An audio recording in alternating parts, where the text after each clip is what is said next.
Hello everyone, welcome to my channel School of Literature. আজকে আবারও আপনাদের সামনে ওয়েস্ট বেঙ্গল গ্রুপ সি এর ইংলিশ 2025 কিছু কোয়েশ্চেন্স নিয়ে হাজির হয়েছি প্রিপারেশনের জন্য। ওকে, সঙ্গে থাকুন। এবং এখানে প্রতিদিন সন্ধ্যে 7টার সময় ভিডিও আপলোড করা হয়।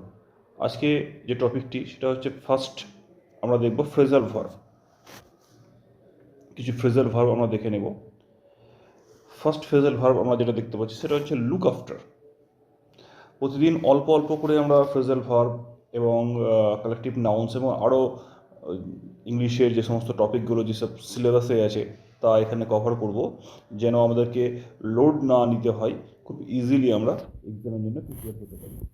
তাই রোজ অল্প অল্প করে এখানে আমরা কভার করব। ফার্স্ট এক্সাম্পল দেখতে পাচ্ছি আমরা লুক আফটার। লুক আফটার মানে হচ্ছে যত্ন নেওয়া, to take care of something or someone.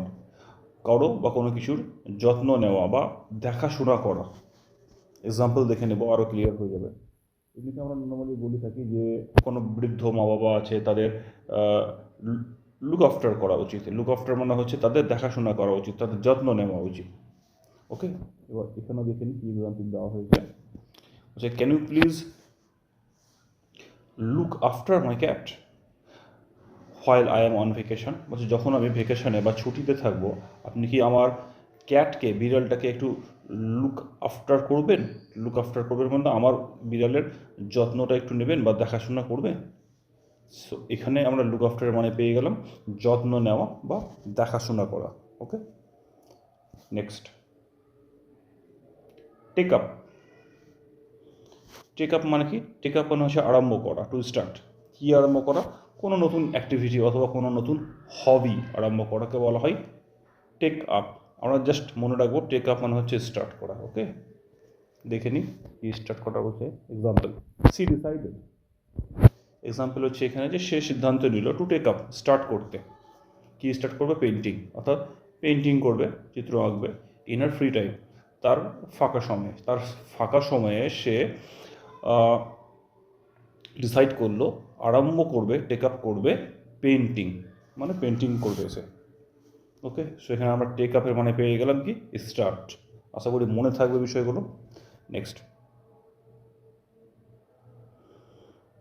Gate away. দেখুন, গেট মানে এমনিতে নর্মালি আমরা ডিকশনারিতে গেলে গেট মানে হচ্ছে পাওয়া, আরেকটা গেট মানে হয় হওয়া, বি। ওকে, বি লেখাটা হলো না, বি মানে হওয়া। এবার দেখুন, গেট অ্যাওয়ে মানেটা কি আমি এখান থেকে আপনাদেরকে বুঝিয়ে দিচ্ছি। গেট মানে হওয়া, আর অ্যাওয়ে মানে হয়েছে দূরে, অনেক দূরে আপনি কোথায় চলে গেলেন। সো বি, আপনি হলেন দূরে হয়ে গেলেন, এর মানে কি আপনি কোনো একটা জায়গায় চলে গেলেন বা কোথাও জায়গা থেকে কোনো একটা জায়গায় পালিয়ে গেলেন। সো গেট অ্যাওয়ের মানে দাঁড়িয়ে যাচ্ছে টু স্কেপ, পালিয়ে যাওয়া, or to take a short vacation, অথবা কোন দূরে চলে যাওয়া বা অল্পক্ষণের জন্য ছুটিতে চলে যাওয়া, এক্সেট্রা। ইট মিনস আপনি দূরে চলে যাচ্ছেন। গেট মানে হওয়া, অ্যাওয়ে মানে হচ্ছে দূরে। এইভাবে মনে রাখার কৌশল এটা। নর্মালি মনে রাখার কোনো যদি কৌশল না দেখি, তাহলে গেট অ্যাওয়ে মানে হচ্ছে পালিয়ে যাওয়া, অথবা গেট অ্যাওয়ে মানে হচ্ছে অল্প কিছুক্ষণের জন্য বা অল্প কিছু দিনের জন্য ভ্যাকেশনে যাওয়া বা ছুটিতে যাওয়া। ওকে, আচ্ছা, এক্সাম্পল দেখে নিই। বলছে উই প্ল্যান, আমরা প্ল্যান করছি, to get away. To get away মানে হলো ভ্যাকেশনে যাওয়ার বা কোনো একটা জায়গা চলে যাওয়ার, এক জায়গা থেকে অন্য একটা কোনো জায়গা যাওয়ার প্ল্যান করছি ফর দি উইকেন্ড, এই সপ্তাহের জন্য। এখানে আমরা গেট অ্যাওয়ে মানে পেয়ে গেলাম কি? একটা জায়গা থেকে অন্য জায়গায় যাওয়ার প্ল্যান করা হচ্ছে, মানে এক জায়গা থেকে অন্য জায়গায় যাওয়া, ভ্যাকেশনে যাওয়া। নেক্সট হচ্ছে লুক ইনটু। সিমিলারলি এখানে আমরা দেখব নতুন একটি মানে প্রসেস আপনাদের মনে রাখার জন্য। লুক, লুক মানে হচ্ছে তাকানো বা দেখা, আর ইনটু, ইনটু হচ্ছে কোনো একটা ছোট জিনিসের মধ্যে। সো লুক মানে তাকানো, আর ইনটু মানে হচ্ছে একেবারে ডিটেল। এখানে আমরা ডিটেল মানেটা পেয়ে যাবো, ডিটেলে খুব গভীরভাবে যেটাকে দেখা।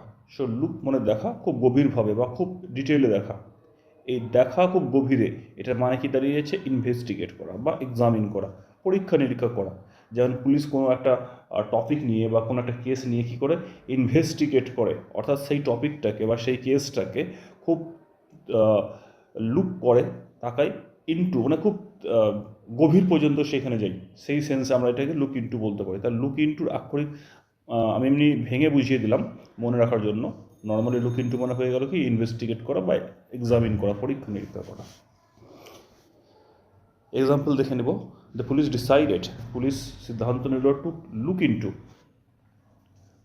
Look into the mysterious disappearance, অর্থাৎ কেউ হঠাৎ করে গায়েব হয়ে গেছে, ডিসঅ্যাপিয়ার হয়ে গেছে, সেই বিষয়টাতে লুক ইনটু করার জন্য বা ইনভেস্টিগেট করার জন্য পুলিশ সিদ্ধান্ত নিল।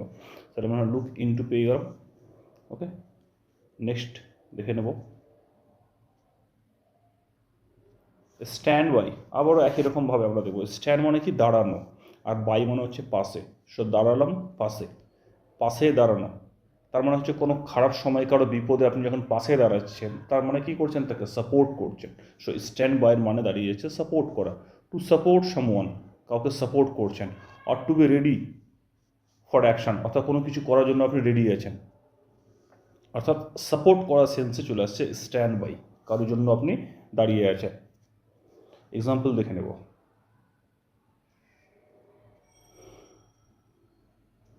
হচ্ছে হিজ ফ্রেন্ডস, তার বন্ধুরা, প্রমিসড, প্রতিশ্রুতি দিল, টু স্ট্যান্ড বাই হিম, তার পাশে দাঁড়ানোর বা তাকে সাপোর্ট করা। টু স্ট্যান্ড বাই, আমি বললাম দাঁড়ানো, স্ট্যান্ড মানে বাই বলে পাশে, হিম মানে তার।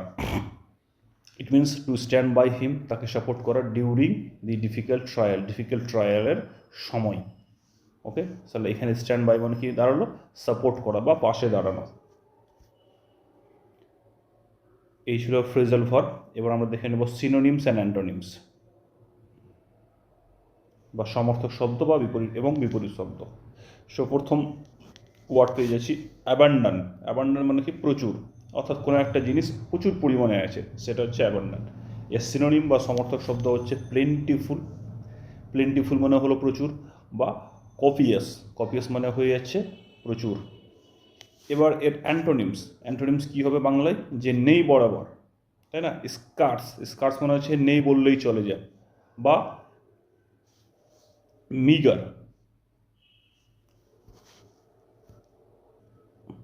নেক্সট পেন্সিভ মানে হচ্ছে চিন্তাশীল। এর সিমিলার ওয়ার্ড পেয়ে যাচ্ছি আমরা থটফুল বা রিফ্লেকটিভ, চিন্তাশীল। এবার যে চিন্তাশীল নয়, সেটা হচ্ছে তার অপোজিট ওয়ার্ড, কি হচ্ছে? কেয়ারলেস অথবা থটলেস। কেউ কেয়ার করে না বা কেউ চিন্তা করে না, সেটা হচ্ছে কেয়ারলেস বা থটলেস। ওয়ার্ড পেয়ে গেলাম পেন্সিভ। নেক্সট ভেনিরেট মানে হলো পূজনীয় বা রেসপেক্টফুল, যেটাকে বলা হয়, কাউকে সম্মান করি আমরা, সেই সেন্সে রেসপেক্ট। অথবা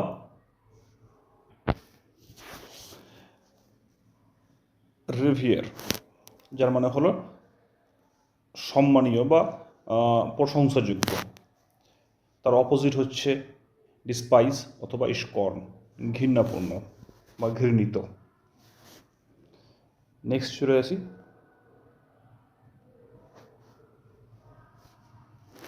হ্যাঁ এফিমেরালের মানে দাঁড়িয়ে যাচ্ছে ক্ষণস্থায়ী, যেটা হচ্ছে কি টেম্পোরারি অথবা ট্রানজিয়েন্ট, ক্ষণস্থায়ী। অপোজিট ওয়ার্ড হয়ে যাচ্ছে পার্মানেন্ট অথবা ইনডিউরিং। নেক্সট দেখে নেব ইরাডিকেটের মানে হচ্ছে নির্মূল করা বা সরিয়ে দেওয়া, যেটা হচ্ছে অ্যাবলিশ করা বা ইলিমিনেট করা। সরিয়ে দেওয়া, কোনো কিছু ছিল সেই জিনিসটাকে সেই জায়গা থেকে আমি কী বললাম? সরিয়ে দিলাম, সেটা হচ্ছে ইরাডিকেট। বাট তার অপোজিট ওয়ার্ড কী হচ্ছে? প্রিজার্ভ করা, ইট মিনস রক্ষা করা, সেভ করা, অথবা স্টাবলিশ, প্রতিষ্ঠিত করা। ওকে, নেক্সট চলে আসি কমন ফিক্সড প্রিপোজিশন আমরা পেয়ে যাব। একটা হচ্ছে অ্যাফ্রেড মানে হচ্ছে ভয় পেয়ে যাওয়া বা ভীতু। অ্যাফ্রেডের সাথে অলওয়েজ অফ যুক্ত হয়। ফর এক্সাম্পল, আমি কোনো কিছুকে ভয় পাচ্ছি, সো আই অ্যাম অ্যাফ্রেড, আমি ভূতকে ভয় করি, সো কী হবে, I am afraid of ghost. এবার এক্সাম্পল এখানে দেখে নেব অ্যাফ্রেডের সাথে অ্যাপ্রোপ্রিয়েট প্রিপোজিশন। যেমন সি ইজ, সে অ্যাফ্রেড অফ, সে ভয় করে কাকে, হাইটস, উচ্চতা থেকে, তাকে উচ্চতা থেকে ভয় আছে। সে এখানে অ্যাফ্রেডের পরে কী পেয়ে গেলাম, অফ পেয়ে গেলাম। এটা হচ্ছে অ্যাপ্রোপ্রিয়েট প্রিপোজিশন। নেক্সট, বিশ্বাস করা, বিলিভ, আমরা বিশ্বাস করি। এবার বিশ্বাস করা, যে জিনিসের প্রতি বিশ্বাস করা হয় সেই ক্ষেত্রে আমরা কী করব, ইন ইউজ করব, বিলিভ ইন। যেমন do you believe in luck, তুমি কি ভাগ্যে বিশ্বাস করো, এখানে বিলিভের পরে কি লাগিয়েছে, ইন লাগিয়েছে, ইন তারপরে লাগ, ভাগ্যে। Okay, next, account for. Account for মানে হচ্ছে জবাবদিহি, মানে আমি কোনো কিছু করেছি সেটার জন্য আমাকে জবাব দিতে হবে, দায়ী আমি আর কি। যেমন হি নিডস, তার প্রয়োজন, টু অ্যাকাউন্ট ফর, জবাব দিতে হবে বা তার দরকার জবাব দেওয়া, কিসের জন্য, দ্য মিসিং মানি, যেই টাকাটা নেই, হারিয়ে গেছে, সে হারিয়ে যাওয়ার টাকার জন্য তাকে জবাবদিহি হতে হবে। তো অ্যাকাউন্ট ফর মানে হলো কি, তাকে জবাব দিতে হবে বা তাকে ব্যাখ্যা দিতে হবে যে টাকাটা গেল কোথায়। মিনিং হচ্ছে টু এক্সপ্লেন করা। সো অ্যাকাউন্ট ফর মানে হলো জবাব দেওয়া বা ব্যাখ্যা দেওয়া। Next, fond of. ফন্ড মানে হচ্ছে প্রিয়। যেমন আমি হয়তো গান শুনতে ভালোবাসি, সো আমি কী বলবো, আই অ্যাম ফন্ড। এবার ফন্ডের পরে যখনই বলবো music, I am fond music বললে চলবে না, এই ফন্ডের পরে তখন অফ লাগাতে হবে, এটা হচ্ছে অ্যাপ্রোপ্রিয়েট প্রিপোজিশন। যেমন বলছে my sister is very fond of classical music, আমার বোন খুবই বেশি ফন্ড অফ, মানে খুবই বেশি প্রিয়, অফ ক্লাসিক্যাল মিউজিক, মানে ক্লাসিক্যাল মিউজিকের সে প্রিয়, মানে সে ক্লাসিক্যাল মিউজিককে ভালোবাসে। ওকে, এখানে আছে সিস্টার ভালোবাসে ক্লাসিক্যাল মিউজিককে, ফন্ড অফ মানে হচ্ছে প্রিয় হওয়া, মানে ভালোবাসা কথায়। ওকে, নেক্সট, সাকসেস, সাকসিড, সাকসিড হচ্ছে ভার্ব। এবার সাকসিডস, কেউ কোনো কিছুতে সফল হলো, যে যে জিনিসটাতে সফল হচ্ছে সেই ক্ষেত্রে আমরা ইন ব্যবহার করব। যেমন ডিড ইউ সাকসিড, তুমি কি সফল হয়েছিলে, ইন পারসিউডিং হিম, তাকে পারসিউট করতে, টু জয়েন দ্য টিম, তাকে টিমে জয়েন করাতে, তাকে টিমে জয়েন করাতে, পারসিউট করতে তুমি কি সফল হয়েছিলে। সো এখানে সাকসিডে পড়ে ইন, ইনে পড়ে এই যে অ্যাক্টিভ, যে কাজটাতে সফল হওয়া, সেই কাজটা বা সেই ভার্বটা এখানে দেওয়া হয়েছে, পারসিউট করা।